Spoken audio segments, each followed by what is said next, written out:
Hi everybody, Martyn at Flicking Feathers again today. I'm tying this fiery brown microflash cruncher. Very effective pattern, great on the still waters, right? All the crunchers are good. This one's well worth having, sticking it in your box. What's great on any still water, large or small. As always, I'll put a materials list in the description, along with a link to the Patreon page for anyone who wants to support the channel, which will get you entered into the giveaways for the flies tied in the videos, right? So you can see here, this is the box I'm working on just now. Some buzzers and stillwater nymphs. Alternatively, you can like the video, share the video, watch it all the way to the end, leave a comment below. All of that helps the channel to grow. So I've got my hook and my vice. This is the fluo comp heavyweight, size 10. 10s and 12s probably is your main sizes for these, maybe down to a 14. And I'm just running on some Uni 80 and fluorescent fire orange.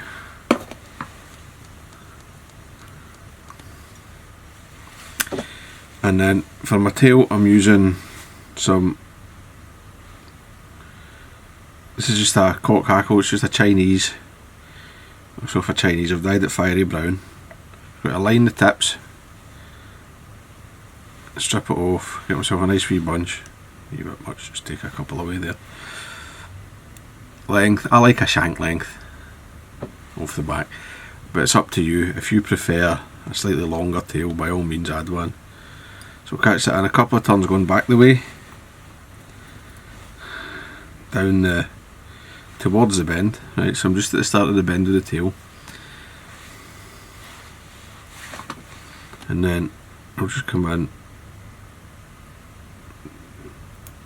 trim the ends off, just the length of the body. My rib's a small red wire, so I'll get that in. I'll just got to tidy everything up.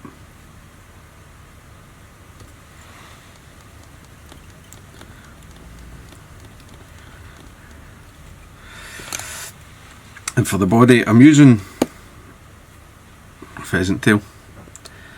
I'm just using natural. In the past I've dyed them, but you can hardly tell the difference, so I just skip that step. So I've got a few strands of this, maybe half a dozen or so. So just catch it right at the back, just catch it, draw it back in, as close to the tips as you dare go, and then work your way up.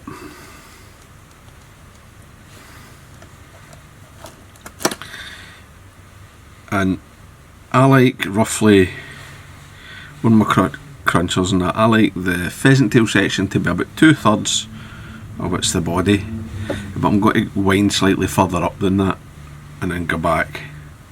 So I'm going to wind this towards myself because it's the weak fibre. I'll just let that flatten as I go.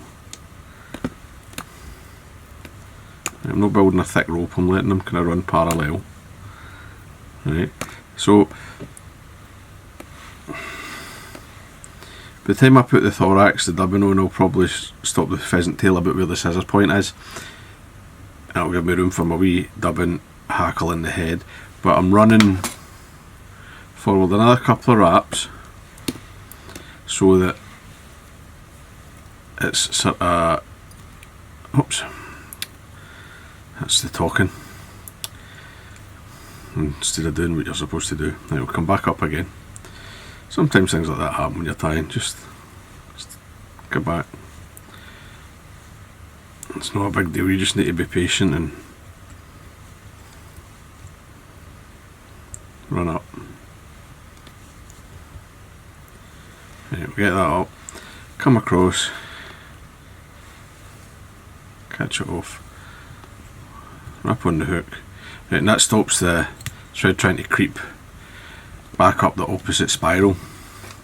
So the reason I like to come up further is that when I tie back I can sort of set it exactly, and there's no any like fibres been pulled at the end. Sometimes when you tie off any fibre, wire, whatever, that last turn your thread tries to draw it forward, but that's all now lost and hidden. So wee bit of brown tactical microflash. It's just a kind of spectra flash type dubbing, nice and fine, lovely. You'll see when you dub it, it's like in a range of colours to get the overall tone.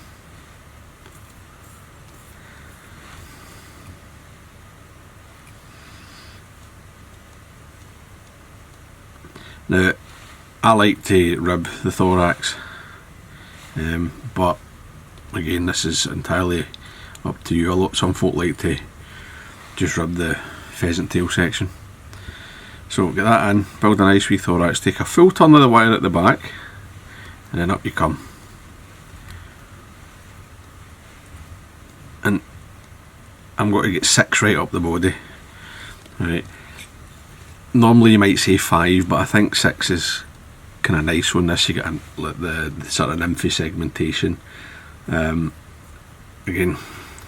that's up to you. If you prefer the sort of traditional 5, then by all means stick with that.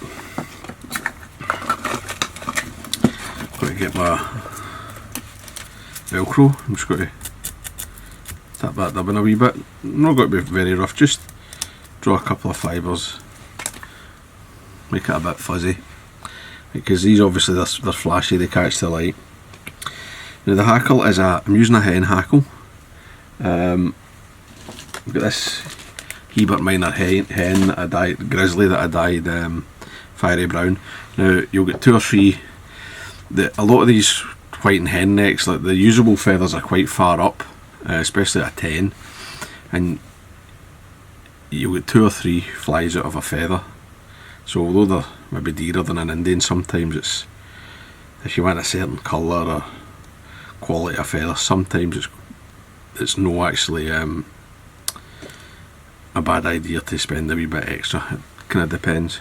I mean, I'm a big fan of the traditional Indians and all that, but there is occasions where this is what you want. So get that tied in, and I'm just going to fold this as I go. You'll only need a couple of 2.5 turns, maybe 3, right? It depends how heavy you like it. Just got to catch that, fold it back. You can keep your thread tight and just snap it away. And look, that's still enough. I'll get the 3rd fly out of that. So just make sure anything looks going forward with the eyes, but going back the way. And I want to build a kind of decent head. Right, I've used this fluorescent orange thread, fluorescent fire orange. It complements that fiery brown nicely, right? The fiery brown's got a slight warmth to it. You've got the red wire there, and the microflash dubbing as well, and it gives you this hot spot. So build it up, right? You don't need to go for a tiny wee head, right? You want a decent sort of hot spot there. It's part of the pattern, and actually to help preserve the colour, what I'm going to do, right, so that, because I don't want it to darken down, is I'm going to lick it with some super glue and make that the kind of last layer of the head, right? I'll just come in, what finish, right? I find it safer to put a very fine amount on the thread and wind it than to apply it with the brush, but it's up to yourself. Take that away. So, and basically the super glue, I mean, if you ever tie flies with super glue, you'll be familiar with this. The super glue sort of stops the thread darkening when the varnish hits it. So that'll all be dry, and I can just come in with my varnish,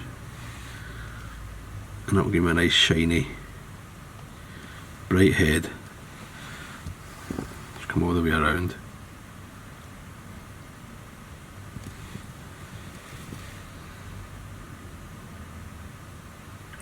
I want to make sure the super glue is sealed in, because if it gets wet if moisture gets to it, it can turn white. So there you go, that's it. Lovely wee cruncher, nice. You know, catch fish all year long. Just a good pattern. Great fish. There's a sort of static nymph. You can fish it as a wet fly, fish it on the washing line. They're just excellent. So hope that was useful. I hope you enjoyed it. If you did, remember to give me a thumbs up below, and I'll see you for another one. Tight lines, guys. Bye.